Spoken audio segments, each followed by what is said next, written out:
அன்பிற்கினிய ஆசிரியர் சொந்தங்களே, நம்ம டெட் எக்ஸாம் அடுத்த அறிவிப்பு இல்லைன்னா கூட தொடர்ந்து படிக்கணும் அப்படிங்கிறது தான் என்னோட கருத்து. நான் அதை டெய்லி சொல்லிட்டு இருக்கேன் உங்களுக்கு. நானும் மலைச்சு போகாம வீடியோ போட்டுக்கிட்டே இருக்கேன்.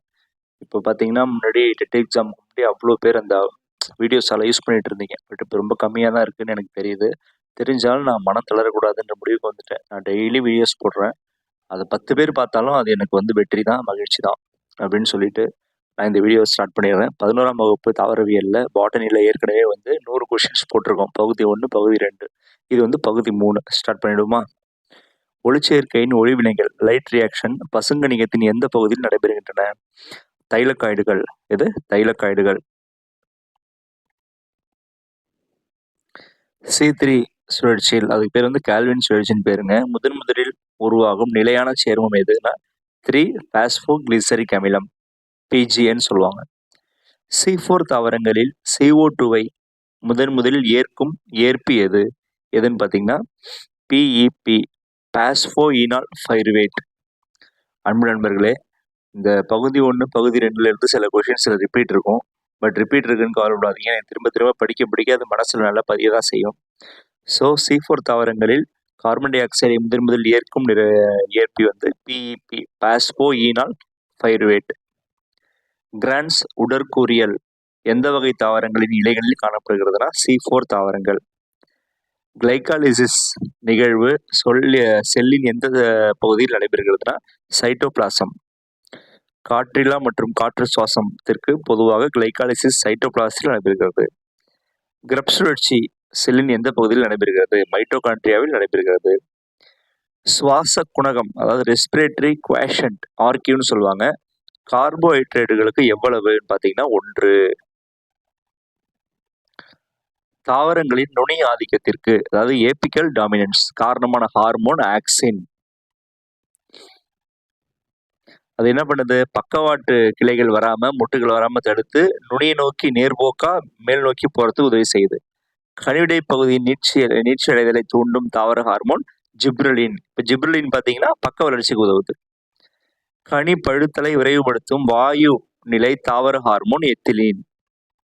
மன அழுத்த ஹார்மோன் என அழைக்கப்படுவது, அதாவது ஸ்ட்ரெஸ் ஹார்மோன் அப்சிசிக் அமிலம். தாவரங்களில் நீர் மற்றும் கனிமங்கள் கடத்தப்படுவதற்கு காரணமான திசு சைலம். தயாரித்த உணவை தாவரத்தின் பிற பகுதிகளுக்கு கடத்தும் திசு புளோயம். இதெல்லாம் நம்ம பார்த்ததுதான் ஏற்கனவே.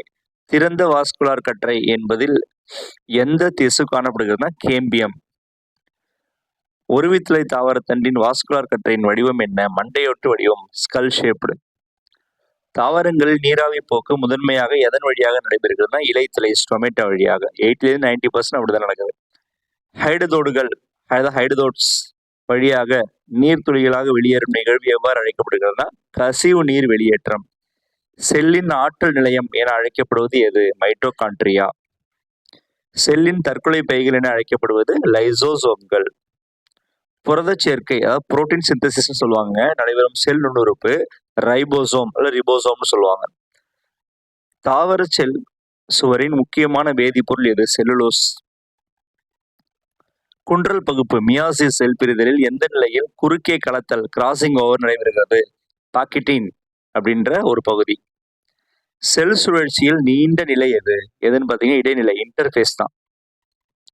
டிஎன்ஏ இரட்டிப்பாதல், டிஎன்ஏ ரெப்ளிகேஷன் செல் சுழற்சியின் எந்த நிலையில் நடைபெறுகிறது?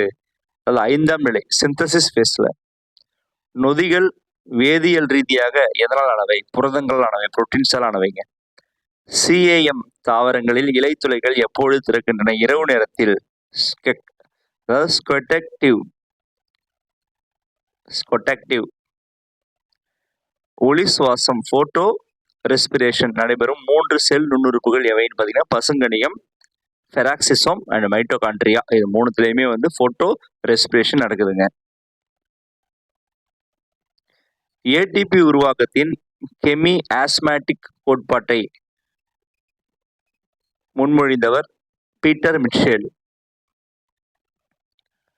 காற்று சுவாசத்தில் ஒரு மூலக்கூறு குளுக்கோஸ் முழுமையாக ஆக்சிஜனேற்றம் அடையும் பொழுது நிகர ATP லாபம் எவ்வளவுனா, ஒரு மூலக்கூறு குளுக்கோஸ்ல இருந்து 36 அல்லது 38 ATP மாலிக்யூல் கிடைக்குதுங்க நமக்கு. ஆக்சிஜன் இல்லாத சூழலில் நடைபெறும் சுவாசம் எது? காற்றில்லா சுவாசம். ஃபெர்மெண்டேஷன். தாவரங்களில் பருவகால எதிர்வினை எதனை பொறுத்து அமைகிறது? ஒளியின் காலம்ங்க, டே லென்த் பொறுத்து. பூத்தலை தூண்டும் ஒளி ஏற்பி நிறமி எது? பைட்டோக்ரோம். பேர் என்ன? பைட்டோக்ரோம். வசந்தமயமாக்கல் வெர்னலைசேஷன் என்றால் என்ன? குறைந்த வெப்பநிலை சிகிச்சை மூலம் பூத்தலை தூண்டுதல். வேர் அழுத்தத்தை அளவிட உதவும் கருவி எது? மேனோமீட்டர். நீராவி போக்கின் வீதத்தை அளவிட பயன்படும் கருவி எது? கனாங் போட்டோமீட்டர். அதாவது கனாங் அப்படிங்கிற உருவாக்குனதுங்க, கனாங்ஸ் போட்டோமீட்டர்.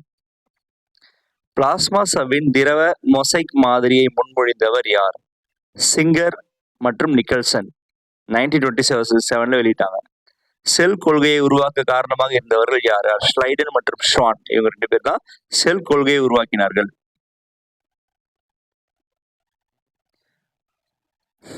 ஆம்னிஸ் செல்லுலா இ செல்லுலா, அதாவது முந்தைய செல்லில் இருந்தே புதிய செல் உருவாகிறது அப்படின்றது தான் என சொல்லவர் யாருன்னா ரூடால்ஃப் விர்கோ.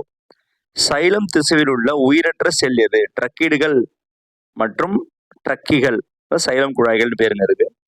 புளோயம் திசுவில் உள்ள ஒரே உயிருள்ள செல் எது? சல்லடை குழாய் செல்கள் மற்றும் துணை செல்கள். இதுதான் புளோயத்துல உயிருள்ள செல். தண்டின் மையப்பகுதியில் உள்ள திசு எது? பித்துங்க. நடுவில் இருக்கிறது பித்துன்னு சொல்லுவாங்க. இலை இடை திசு மீசோஃபைல் எந்த 2 அடுக்குகளுக்கு இடையே உள்ளதுன்னு பார்த்தீங்கன்னா மேல் தோலுக்கும் கீழ்த்தோலுக்கும் இடையே உள்ளது.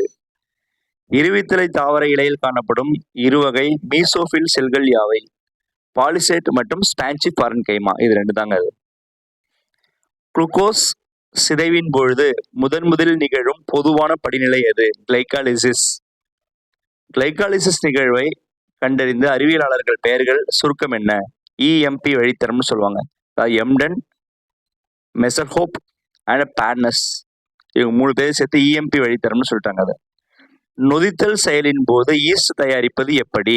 எத்தனால் மற்றும் ஆல்கஹால், எத்திலின் ஆல்கஹால் மற்றும் CO2. இதை வச்சுதான் ஈஸ்ட் ரெடி ஆகுதுங்க. Ethyl alcohol and CO2 carbon di oxide.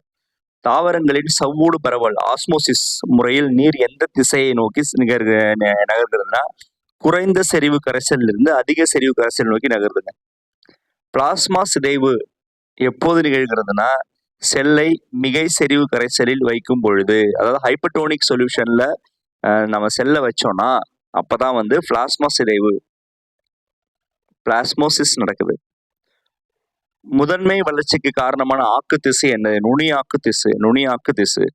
தாவரங்களில் 2ஆம் நிலை வளர்ச்சிக்கு காரணமான திசு எதுனா பக்காக்கு திசு, லேட்ரல் மெரிஸ்டம் அல்லது கேம்பியம். நன்றி நண்பர்களே. அடுத்த வீடியோல இன்னும் கொஞ்சம் கொஸ்டின்ஸ் வரேன். முதல்ல நம்ம தாவரவியலை பாட்டனியை முடிப்போம். அப்புறம் சுவாலஜி, பிசிக்ஸ், கெமிஸ்ட்ரி எல்லாத்துக்குமே நான் வீடியோ கொடுக்குறேன். இது உங்களுக்கு நீட் எக்ஸாம்ல குழந்தைங்க படிக்கிறாங்கன்னா அவங்களுக்கும் பயன்படும். இப்போதான் 11th ஸ்டார்ட் பண்ணியிருக்கோம்.